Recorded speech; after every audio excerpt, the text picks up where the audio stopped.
Hello friends, नमस्कार। मैं हूं विशाल सिंगर और परीक्षा एकेडमी के ऑनलाइन प्लेटफॉर्म पे आप सभी का स्वागत है। आज की क्लास होने वाली है ये मुगल वंश की, और मुगल वंश की शुरुआत हम आज से कर रहे हैं। हमने इससे पहले की कक्षाओं में आपको दिल्ली सल्तनत पढ़ाया है, उसकी वीडियो आप प्लेलिस्ट में जाकर के देख सकते हैं। आज हम जिस चैप्टर को पढ़ने वाले हैं उसकी शुरुआत है मुगल वंश से। यहीं से बाबर के बारे में आज हम पढ़ेंगे कि बाबर जब भारत आया तो उसने कितने युद्ध करे, वो कैसे पूरा जो मुगल वंश है उसकी नींव यहाँ पर डाली गई, किस तरीके से इनका शासन यहाँ पर हुआ है। अगर शुरुआत में बात करें बाबर की, तो भाई ये मुगल वंश का था और ये भारत आना ही नहीं चाह रहा था। ये तो इसकी मजबूरी थी कि ये भारत आया है। बाबर की अगर बात करें तो मुगल वंश का संस्थापक था, मुगल वंश का संस्थापक बाबर। पूरा नाम क्या था भाई? पूरा नाम था जहीरुद्दीन मोहम्मद बाबर। और इसका अगर वंश देखा जाए तो इसके जो पिता थे वे तैमूर वंश के थे और इसकी जो माँ थी वह चंगेज खां के वंश की थी। इस तरीके से ये दो खूंखार वंशजों से जन्मा हुआ व्यक्ति है, जिसमें एक तैमूर लंग, ये वही तैमूर लंग है जिसने 1398 में भारत पर आक्रमण किया था और इसके बाद सैयद वंश को पूरा का पूरा सौंप करके चला गया था। और दूसरी तरफ चंगेज खां, वही मंगोल चंगेज, इनके यहाँ से इसकी माता जो है तो हुआ करती थी। वो चगताई तुर्क नाम से इसकी मातृभाषा हुआ करती थी, राजभाषा इसकी फारसी रही है। मिर्जा उमर शेख इसके पिता हुआ करते थे। इस तरीके से बाबर का इतिहास रहा है। अब जो बाबर के इतिहास की अगर हम डिटेल जानने की कोशिश करें तो ये समरकंद में इसका पूरा का पूरा जो वंश है वहां से चला आ रहा था। इसके जो पिता थे मिर्जा उर शेख, ये उस समय समरकंद में रहते थे और उसी समय उनकी मृत्यु हो जाती है। इस समय बाबर का जो उम्र है वो 12 वर्ष रहती है और 12 वर्ष की उम्र में बाबर को उसी के वंशज जो हैं, जो परिवार वाले हैं, वो बेदखली कर देते हैं, यानी घर से निकाल देते हैं, क्योंकि उसको अब राजपाट नहीं मिला। इस तरीके से बाबर की जिंदगी एक खाना बदोश की तरह हो गई है। वह अब वहां से चला गया है समरकंद से और ढूंढ रहा है कुछ अच्छा हो जाए उसके जीवन में। इस तरीके से वो पहाड़ों में छिपता है, कभी कहीं जाता है, कभी पेड़ों में जूते नहीं है। वो खुद बाबर अपनी आत्मकथा में ये बातें लिख के गया बाबरनामा में। वो कहता है कि मैंने इतने बुरे दिन देखे हैं कि भाई एक समय उसके पास फटे हुए जूते हुआ करते थे, उस सेना के नाम पर चंद सैनिक हुआ करते थे जो उसका साथ देने वाले एक वफादार दोस्त की तरह हुआ करते थे। इस तरीके से वो रहा है। तो वह अब यहाँ से आगे बढ़ रहा है और आगे चल करके वो अपनी टूटी फूटी सेना से ही काबुल को जीत लेता है। वो काबुल को जीत कर उसको एक कॉन्फिडेंस आ जाता है कि हाँ, वो अभी जीवन उसका बाकी है, वो कुछ कर सकता है। इसी बीच भारत में सूखा पड़ा हुआ है, और सूखा पड़ा कैसा है, बस यहाँ पर कोई भी केंद्रीय शक्ति बहुत अच्छी नहीं, तो जितनी भी है उसमें एक है लोधी वंश। लोधी वंश में आप देखेंगे कि भाई इब्राहिम लोधी यहाँ पर बैठा हुआ है सत्ता में, और इब्राहिम लोधी को हटाने के लिए कई वंश पहले से कयास लगा रहे हैं, जिसमें एक इन्हीं के चाचा हैं इब्राहिम लोधी के। इब्राहिम लोधी का चाचा इन्हें हराने की कोशिश कर रहा है, इन्हें हटाने की कोशिश कर रहा है।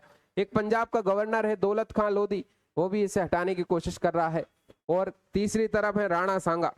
राणा सांगा भी चाहते हैं कि भाई दिल्ली पर हमारा राज रहे। इस तरीके से वे अपने साम्राज्य का विस्तार चाहते हैं। और यहीं पर सभी के सभी लोग कयास लगा रहे हैं कि किसी तरह बाबर को यहाँ आना चाहिए और बाबर यहाँ से लूटपाट करके ले जाए। ये सबका मानना था। इसमें लोधी, इब्राहिम लोधी के चाचा का, और जो पंजाब का गवर्नर है दौलत खां लोधी, वह भी ये चाहता है और राणा सांगा भी ये चाहते हैं, क्योंकि इन सबको ये पता था कि तैमूर लंग जब भारत आया था तो वह लूटपाट करके भयंकर और उसके बाद चला गया, तो उसे कोई राजपाट से मतलब नहीं था। इसी तरीके से ये सब लोग आमंत्रित करते हैं बाबर को कि तुम भारत आओ, और भारत वो आता है। लेकिन बाबर अलग ही मंशा से आया था। बाबर के पास खुद के ठिकाने नहीं थे, उसके बाद रहने के लिए कोई जगह नहीं है, इसलिए वो यहाँ आता है और पहली बार यहाँ पर आएगा। इस तरीके से 1526 में जो पहला पानीपत का युद्ध हुआ है 21 अप्रैल को, इसमें बाबर को बुलाने का काम किसने किया है? तो भाई इन लोगों ने किया है। एक पंजाब के गवर्नर ने, एक इब्राहिम लोधी के चाचा ने और एक राणा सांगा ने। इन पर यह आरोप लगाए जाते हैं कि इन्हीं लोगों ने इसे बुलाया था। मुगल काल के ऐतिहासिक स्रोत की बात करें तो बाबरनामा में, तो जो कि बाबरी में बाबरनामा ने अपना इतिहास लिखा है। इसके बाद हुमायूं नामा गुलबदन बेगम ने लिखा है, जिसमें बाबर की बेटी हुआ करती थी, उसने हुमायूं के चरित्र चित्रण का वर्णन किया है। अकबरनामा की बात करें तो अकबरनामा को आईने अकबरी के नाम से जाना जाता है। अबुल फजल द्वारा लिखित ये पुस्तक है। इसके बाद इसमें अकबर के शासनकाल वगैरह की जानकारी मिलती है। ये तो मुगल काल के ऐतिहासिक स्रोत है, इनकी जानकारी हम बाद में देंगे। पहले अपन इस कहानी के बारे में पढ़ते हैं। इस कहानी को हम शुरू कर रहे हैं। इनके पिता का नाम क्या है भाई? तो ये जो बाबर है, इस बाबर के पिता का नाम है उमर शेख मिर्जा, जो तैमूर वंश से है, और इसकी माता है कुतलग निगार खानम, जो चंगेज खां के वंशज थी। और उपाधियां कौन कौन सी थी भाई बाबर को? तो बाबर को उपाधि थी बादशाह की उपाधि, बादशाह के नाम से इसे जाना जाता था। 1507 में काबुल जीतने के बाद इसने अपने आप को बादशाह कहा था। और फिर आगे चल के ये अटैक करेगा। अटैक कब करेगा? 21 अप्रैल 1526 को पानीपत का प्रथम युद्ध होगा। किस किस के बीच हुआ था भाई? बाबर के बीच और दिल्ली सल्तनत के इब्राहिम लोदी के बीच ये युद्ध हुआ। युद्ध की शुरुआत हो चुकी है। और बाबर के पास अब कितने सैनिक हैं? तो भाई बाबर के पास सिर्फ 12,000 सैनिक हैं। 12,000 सैनिक बाबर के पास हैं। और दूसरी तरफ इब्राहिम लोदी की बात करें तो इब्राहिम लोदी पर 1 लाख सैनिक है। 1 लाख सैनिक की फौज है पूरी की पूरी। उसके बाद भी बाबर का साहस देखिए आप, बाबर जो है वो पूरे कॉन्फिडेंस में है और उसके बाद वो युद्ध लड़ना चाह रहा है। इसके पीछे 1 लाख की सेना से युद्ध लड़ने के पीछे इसका एक हाथ ये था कि इसके पास जो चीजें थी उसमें एक तो तुलगुमा पद्धति इसके पास थी, तुलगुमा पद्धति। और तुलगुमा पद्धति के अलावा इसके पास क्या था भाई? रूमी पद्धति और कई सारी तोपें। ये सब ज्ञान लेकर के कहां से आया था? ये ईरान और तुर्की से। ओटोमन साम्राज्य उस समय हुआ करता था, वहां पर सबसे ज्यादा बारूद बनाए जाते थे, वहीं से इसने तोप के ज्ञान को सीखा था कि भाई तोप कैसे चलती है। वहां से इसने बहुत अच्छे 2 तोपची खरीदे थे। इन तोपचियों का नाम था अली और मुस्तफा। ये बहुत अच्छी तोप चलाया करते थे, अली और मुस्तफा। और इन्हीं को ये इस युद्ध में शामिल करके लाया था। ये दोनों क्या करते थे? ये पूरे के पूरे बैलगाड़ी से युद्ध के मैदान में तोपों को लेकर के आया करते थे।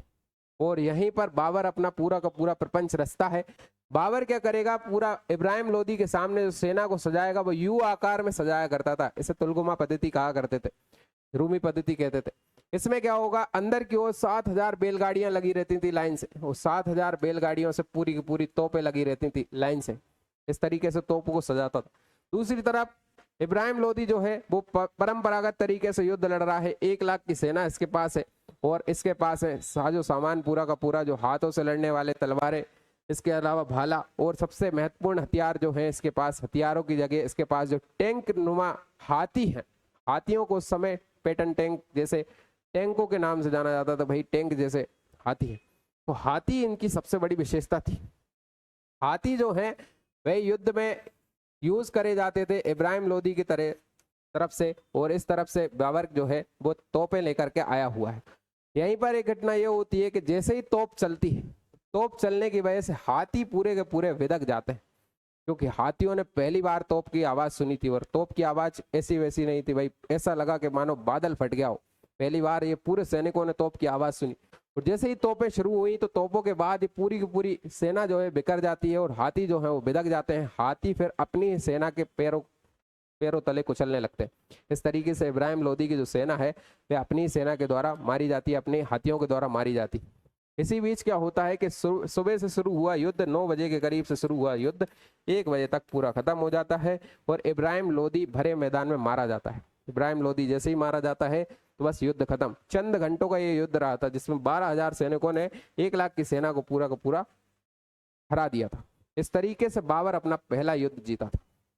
यहाँ से क्वेश्चन बनता है कि बाबर की विजय भारत में मुगल वंश की स्थापना की विजय थी भाई। पहली बार उसने 1526 में पानीपत का युद्ध जीता था।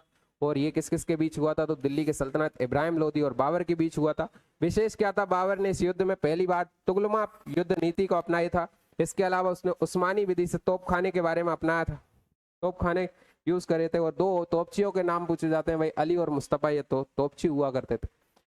इसके बाद उसे लगा कि अब बस हमने जीत लिया, यानी हमारी नींव डल गई है। लेकिन अगला ही युद्ध अगले ही साल होने वाला था और ये युद्ध था 1527 का खानवा का युद्ध, 17 मार्च। जब इसने ये खबर फैलाई कि भाई अब मैं यहीं रहूंगा, तो भाई ये सब लोग फिर परेशान होने लगे। उसी में राणा सांगा को भी ये लगा कि ये तो लूट के जाने वाला था, ये यहीं रुकने वाला है, तो फिर राणा सांगा इससे युद्ध का आह्वान कर देते। यहीं से राणा सांगा ने युद्ध का आह्वान किया है। उस युद्ध का नाम है खानवा का युद्ध। ये 17 मार्च 1527 को हुआ था। अब राणा सांगा ने जैसे ही युद्ध का आह्वान किया है तो मुगलों की सेना पहली बार थर्राई थी, क्योंकि उन्हें यह पता था कि भाई राजपूत जो है वो मरने मिटने को तैयार रहते हैं। दूसरा, जो राणा सांगा थे उनके शरीर पर 80 घाव थे। 80 घाव इनके शरीर पर हुआ करते थे। इनकी हाइट हुआ करती थी 7 से 8 फीट, और 8 फीट 7 फीट हाइट होने के बाद भी इनका एक हाथ और एक पैर जो है वो पूरी तरीके से काम नहीं कर रहा था, क्योंकि इनने खेतली का युद्ध, हथौली का युद्ध जीता था इससे पहले, इब्राहिम लोदी को हराया था उसमें।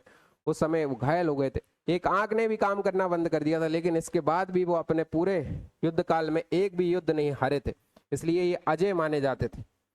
और यहाँ पर मुगलों की सेना जो है वो बहुत ज्यादा कमजोर है, संख्या में कम है, इसलिए वे युद्ध लड़ने से मना कर रहे हैं। इसी समय बाबर अपनी सेना में हुंकार भरने के लिए सबसे पहले क्या करता है, ये जिहाद का नारा देता है।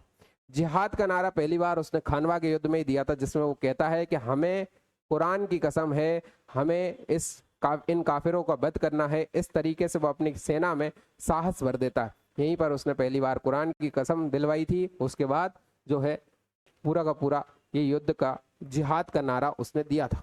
इसके बाद वो क्या करता है कि अपनी जो शराब का सेवन वो किया करता था, उसने शराब के सेवन को आजीवन के लिए बंद कर दिया कि मैं आज के बाद शराब नहीं पीऊंगा। इस शराब का बंद कर दिया था बाबर ने। उसने कहा था हमें युद्ध जीतना है बस। इस तरीके से पूरी की पूरी सेना जो है वो साहस से भर जाती है और युद्ध लड़ना शुरू कर देती है। जैसे ही युद्ध होता है राणा सांगा से, जैसा कि उन लोगों ने भांपा था अंदर से ही, मुगल सेना पूरी की पूरी बुकलाहट में इधर उधर भागने लगती है, लड़खड़ाने लगती है, और यहीं पर पूरा युद्ध जीतने ही वाले थे राणा सांगा। लेकिन अंतिम समय में ये होता है कि एक बाबर का तीर जाकर के राणा सांगा को लग जाता है, और राणा सांगा को जैसे ही लग जाता है, ये जो हाथी की होद है इसमें जाकर के गिर जाते हैं। तो सेना को ये पता चलता है कि राजा तो हमें दिख ही नहीं रहे हैं, यानी राजा मारे गए हैं, इसलिए सेना युद्ध लड़ना बंद कर देती है। और यहीं से पूरी की पूरी राणा सांगा की जो सेना है वह युद्ध हार जाती है और बाबर ये युद्ध जीत जाता है। इस तरीके से खानवा का युद्ध जीता गया था, और यहीं से पूरी सेना इस हाथी को लेकर के राणा सांगा को लेकर के चली जाती है। राणा सांगा को जब होश आता है तो उन्हें पता चलता है कि हम युद्ध हार चुके हैं। वे सेना पे बड़ा नाराज होते हैं। 17 मार्च 1527 को खानवा का युद्ध इस तरीके से हुआ था। बाबर और मेवाड़ के राणा सांगा के बीच ये युद्ध हुआ था। बाबर की इस समय विजय हो गई थी। इसी युद्ध में बाबर ने सैनिकों का मनोबल बढ़ाने के लिए जिहाद का नारा दिया था, और जीत के बाद उसने अपने आप को गाजी कहा था। आपसे क्वेश्चन पूछा जाएगा बाबर ने गाजी की उपाधि कब धारण की थी, तो गाजी की उपाधि उसने खानवा के युद्ध के बाद धारण की थी। गाजी का मतलब होता है काफिरों का वध करने वाला।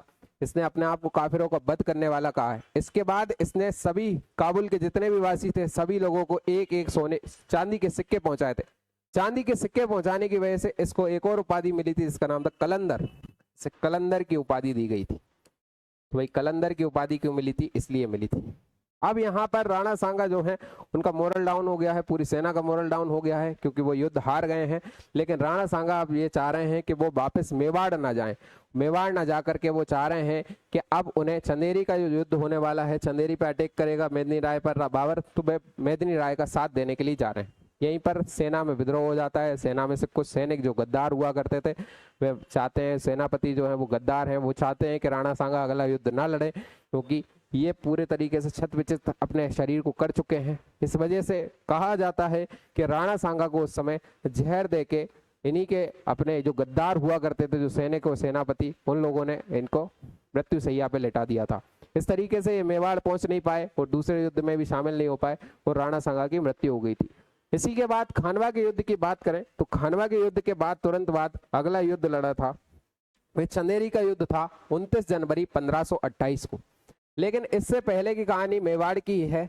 मेवाड़ की कहानी हम सुनते हैं कि जैसे ही मेवाड़ में एक वैक्यूम बन जाता है कि राणा सांगा नहीं रहे हैं, तो वहां पर मेवाड़ में अब बनवीर जो इनका सोतेला भाई है वह राजपाट के लिए आ जाएगा और बनवीर यहाँ राजपाट के लिए अपने आप को खड़ा करेगा। इसी समय राणा सांगा के दो उत्तराधिकारी हैं। एक का नाम है विक्रमादित्य जो 17 से 18 साल की उम्र के हैं, और दूसरे हैं जिनका नाम है उदय सिंह जो 4 से 5 साल की उम्र के। उदय सिंह ये दोनों राणा सांगा के पुत्र हैं, लेकिन उम्र में छोटे हैं। नाबालिग होने की वजह से बनवीर आक्रमण कर देगा। बनवीर क्या करेगा, सबसे पहले सोते हुए विक्रमादित्य की हत्या कर देगा। उसके बाद ये आगे की ओर बढ़ रहा है। जैसे ही ये आगे की ओर बढ़ता है तो वहां पर पन्ना धाय का इतिहास हमें देखने को मिलता है। पन्ना धाय जो दाई माँ हुआ करती थी, जिनको पूरी जिम्मेदारी मिली थी कि वह उदय सिंह की रक्षा करें, उदय सिंह का लालन पालन उन्हीं ने किया था।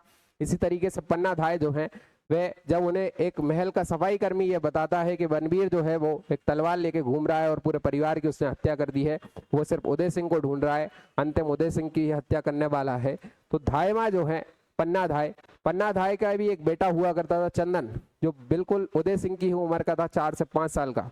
पन्ना धाय उदय सिंह की जगह चंदन को पूरे के पूरे राजशाही कपड़े पहना करके वहीं लिटा देती हैं और सफाई कर्मी के हाथों उदय सिंह को पहुंचा देती हैं महल के बाहर।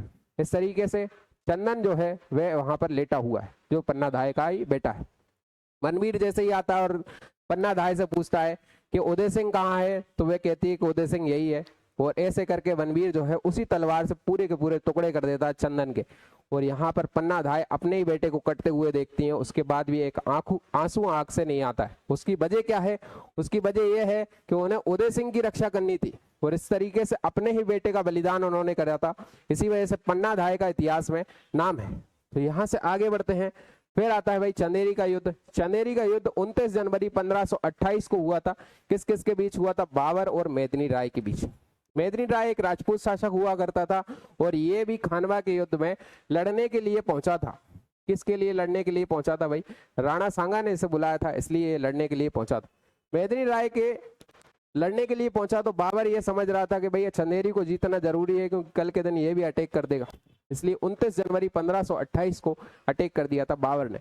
अब यहाँ पर चंदेरी का एक किला जो है वो पहाड़ी पर स्थित था और पहाड़ी पर स्थित होने की वजह से यहाँ तोपें नहीं पहुंच पा रही थी। इसलिए बाबर ने क्या किया? बाबर ने रातों रात सारे के सारे सैनिकों को एक आदेश सुनाया कि तुम्हें रात ही रात में ये पूरी की पूरी जो घाटी है उसे इतना काट देना है कि तोपें आराम से वहां से निकल जाएं। इस तरीके से वहां पर एक ही रात में पूरी की पूरी घाटी को काट दिया गया था। आज भी चंदेरी की जहाँ शूटिंग होती है, जहाँ फिल्मों की शूटिंग होती है, वहां पर कटी घाटी मौजूद है। तो चंदेरी की कटी घाटी बाबर ने कटवाई थी। इसे पूछा जाता है कटी घाटी कहाँ है? ये चंदेरी में। इसे बाबर ने एक रात में ही कटवा दिया था। इस तरीके से बाबर की सेना पूरी की पूरी चंदेरी के अंदर प्रवेश कर जाती है और मेदिनी राय ज्यादा समय तक नहीं टिक पाते। इस तरीके से चंदेरी का युद्ध वो हार जाते हैं और बाबर की ये तीसरी विजय थी, चंदेरी की विजय। इसके बाद अगला जो युद्ध होने वाला है वो घाघरा का युद्ध है। ये 6 मई 1529 को होगा और बाबर और किसके बीच होगा भाई? महमूद लोदी। क्योंकि बाबर ये जानता था कि भाई अफगान अभी पूरी तरीके से मिटे नहीं है अफगानी, और अफगानी लोगों को पूरी तरीके से मिटाना पड़ेगा, नहीं तो ये वापस से सत्ता हथिया सकते हैं। इसी तरीके से ये महमूद लोदी को मारने के लिए पहुंचता है। घाघरा का युद्ध ये हुआ था, ये बंगाल और बिहार की संयुक्त सेना इसमें लड़ी थी और बाबर एक तरफ था, दूसरी तरफ बंगाल बिहार की सेना थी जिसमें नेतृत्व कर रहे थे महमूद लोदी। इस तरीके से ये युद्ध हुआ है और इस युद्ध की पहचान ये है कि जल और थल दोनों में लड़ा गया युद्ध था, क्योंकि इस तरफ घाघरा नदी थी, घाघरा नदी के बीच में ये पूरे के पूरे सैनिक पहुंच जाते हैं। तो यहाँ से भी लड़ा गया, फिर बाद में भी लड़ा गया। इस तरीके से ये युद्ध को जीता गया था। तो बाबर ने पहली बार इसमें जल और थल दोनों में पूरी सेना को लगा करके युद्ध जीता था। इस तरीके से घाघरा का युद्ध हुआ है। लेकिन इसमें महमूद लोदी की मृत्यु नहीं होती है। महमूद लोदी जिस तरीके से बच जाता है और सेना जो अपनी सेना को लेकर के वहां से भाग जाता है। इस तरीके से बाबर की विजय हो चुकी है। मध्यकालीन इतिहास का यह पहला युद्ध था तो जल थल दोनों में लड़ा गया था। इस तरीके से बाबर अपने चारों युद्ध जीत लेता है। इनसे क्वेश्चन आते हैं तो आपको इसे याद रखने की एक ट्रिक है कि भाई पान खाकर चंदेरी घूमे। इस तरीके से आप पूरे के पूरे युद्धों को याद रख सकते हैं। पान खाकर चंदेरी घूमे, ये जब आप पढ़ेंगे तो इससे आपको पूरे के पूरे 4 युद्ध याद हो जाएंगे। 1526 को पानीपत का युद्ध हुआ था। खाकर से मतलब होगा 1527 का खानवा का युद्ध।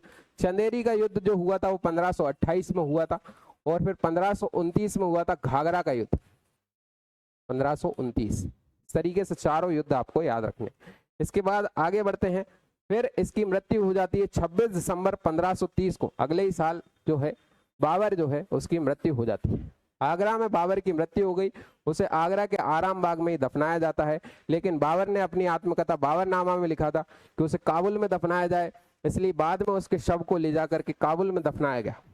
अब एक्चुअल में बताया जाता है कि बाबर की जो मृत्यु हुई थी उसके पीछे इसका जो बेटा था हुमायूं, वह बहुत बुरी तरीके से बीमार हो गया था और बीमार होने की वजह से इसने अपने बेटे के लिए एक मन्नत मांगी थी कि मेरी जो बेटा है उसे ठीक कर दीजिए, उसकी बीमारी मुझे लगा दीजिए।